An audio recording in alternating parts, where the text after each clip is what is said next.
Bonjour à tous, des robots mous, la tactique du tournesol, la généalogie des mathématiciens et des rivières d'hydrocarbures. Bienvenue dans ce troisième épisode de Le Récap, l'actualité scientifique à sa source.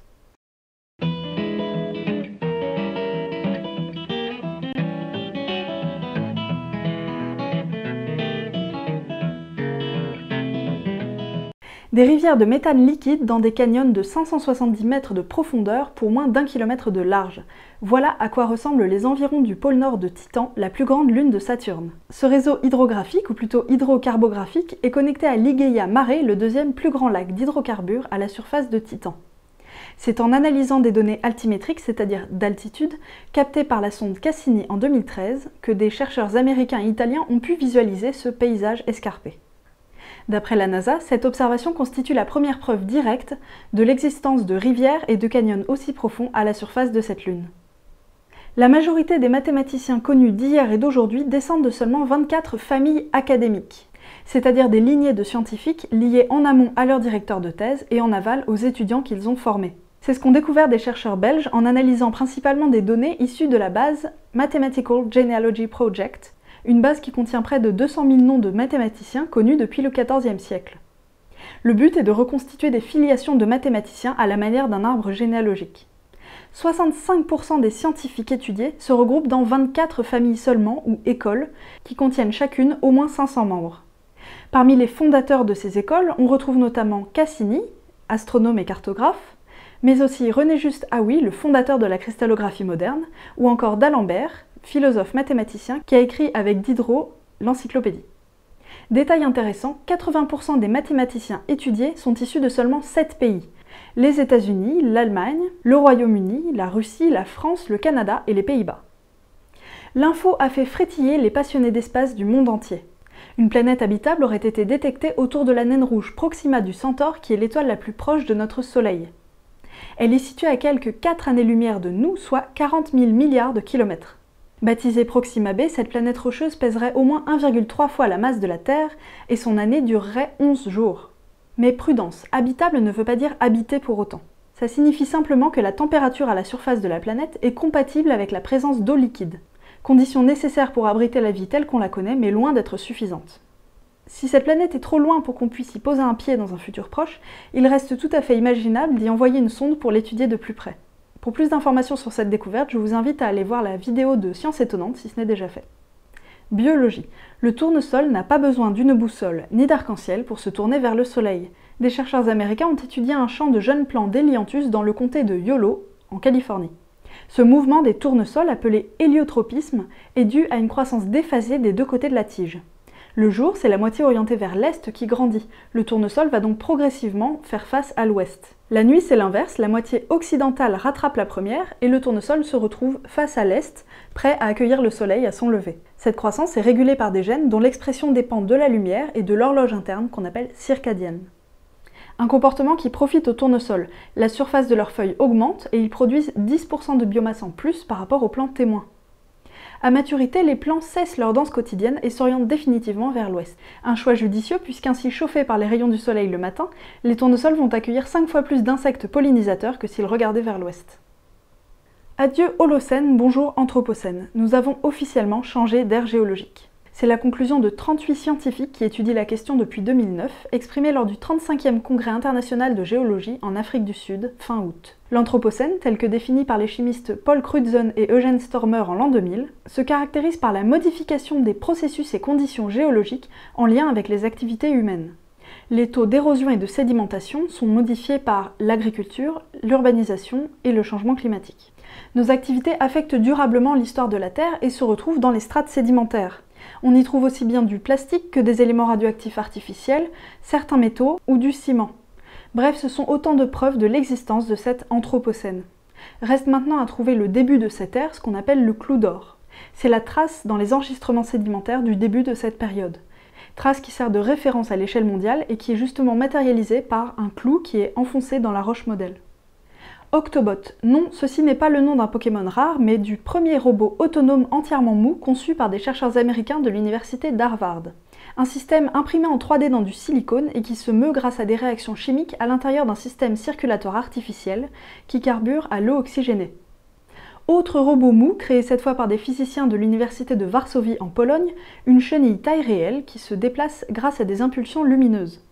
D'après les chercheurs, le robot en élastomère imite les déplacements d'une vraie chenille pour progresser sur un terrain plat, sur une pente pour se faufiler dans des fentes, et même pour déplacer des charges qui peuvent atteindre 10 fois son poids. Des innovations prometteuses pour l'avenir de la robotique. Pour finir, nous en savons maintenant davantage sur notre façon de traiter les mots homonymes. Focus sur une étude française parue le 6 août dans la nouvelle revue britannique Neuroscience of Consciousness. Hôpital de la Pitié-Salpêtrière à Paris. Pendant 7 ans, une équipe de chercheurs s'est intéressée à notre façon de traiter les homonymes, aussi appelés mots polysémiques. Ce traitement sémantique, c'est-à-dire relatif au sens des mots, s'effectue à la fois consciemment et inconsciemment. Pour nous en parler, nous avons rencontré Benjamin Rohaut, médecin-chercheur à l'Institut du cerveau et de la moelle épinière et premier auteur de l'étude. Ce qu'on montre dans cette étude, c'est que même lorsque ce type de mots, ces mots polysémiques, comme le mot mine ou le mot avocat, sont traités de manière non consciente, eh bien, ils sont aussi dépendants du contexte. Et finalement, lorsque vous recevez le mot avocat dans un contexte, par exemple, culinaire, votre cerveau, il accède quasiment pas, ou pas du tout, à la représentation de l'avocat du barreau. Nous, ce résultat, d'une part, nous intéressait, sur le plan fondamental, pour essayer de comprendre les processus cognitifs non conscients et les différences entre les processus cognitifs conscients et non conscients. Et en plus, il nous étonnait, parce que depuis plus d'une dizaine d'années, beaucoup d'équipes ont montré que finalement les traitements cognitifs non conscients ressemblaient en grande partie aux traitements cognitifs conscients et étaient eux aussi dépendants du contexte. Donc on a revisité ces travaux avec des études comportementales, comme à l'époque, dans les années 80, en mesurant des temps de réaction chez des sujets sains, des sujets contrôle, et aussi en sondant l'activité cérébrale à l'aide de dispositifs électroencéphalographiques sophistiqués. Voici en quoi consistaient ces expériences. Les sujets sont face à un écran sur lequel apparaissent 3 mots les uns après les autres. D'abord, un mot contexte pendant quelques secondes, puis un mot polysémique qui s'affiche ou bien quelques secondes pour tester les réactions conscientes, ou bien une fraction de seconde. L'image subliminale sert ainsi à évaluer le traitement inconscient de ce mot. Dans un dernier temps, un 3e mot s'affiche à l'écran. Ce mot peut être réel ou inventé. Charge alors au cobaye de repérer les vrais mots et d'appuyer, le cas échéant, sur un bouton. Les chercheurs ont remarqué que ce geste était plus rapide quand les 3 mots appartenaient au même champ lexical, quelle que soit la durée d'affichage du mot polysémique. Conclusion, notre traitement des mots polysémiques est à la fois conscient et inconscient, et dans les 2 cas, il dépend du contexte. Mais au-delà de ces résultats, les chercheurs ont fait une découverte inattendue. On s'est rendu compte que la façon dont on demandait au sujet de répondre influençait les résultats.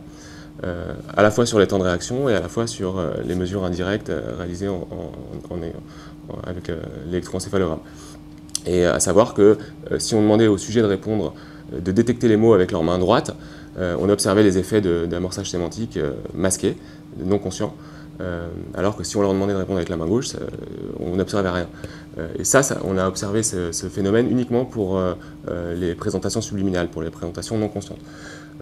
Donc on n'a pas, c'était pas vraiment ce qu'on cherchait, hein, on est un peu tombé dessus par hasard, comme on dit, et voilà, on a émis quelques hypothèses, et une de ces hypothèses serait que lorsque le traitement sémantique est réalisé de manière non consciente, il est majoritairement réalisé par l'hémisphère gauche, puisque nos sujets étaient tous droitiers, et donc le système du langage est majoritairement présent dans l'hémisphère gauche et les sujets droitiers, comme je pense beaucoup de gens le savent. Et donc une de nos hypothèses, c'est que ce traitement sémantique il serait en grande partie localisé dans l'hémisphère gauche, qui est beaucoup plus entraîné à traiter le matériel sémantique, et ne s'exprimerait dans le comportement, notamment, que lorsque le sujet fait cette tâche spécifique. D'accord. Est-ce que vous avez essayé la même expérience sur des gauchers pour voir ? Non, c'est une bonne remarque, mais ce serait compliqué en fait, parce que les gauchers, on sait qu'ils ne sont pas tous faits comme les droitiers, mais à l'envers, à savoir qu'ils n'ont pas tous une asymétrie aussi importante que les droitiers, avec des aires du langage majoritairement présents dans l'hémisphère droit.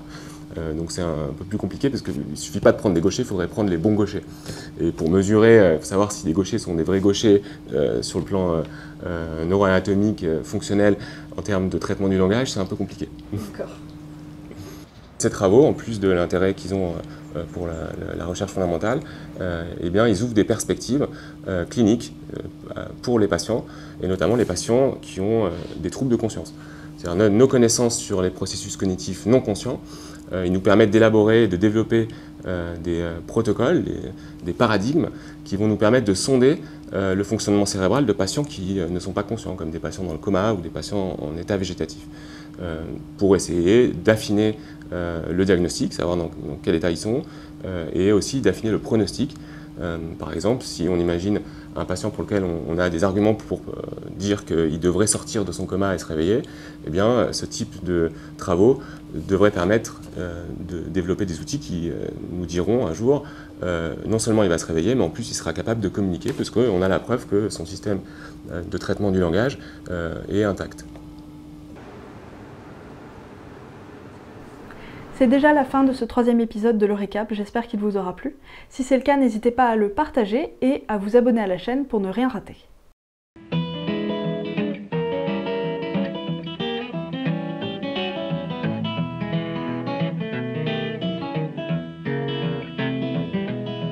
Let it rain, let it pour, let it rain a whole lot more.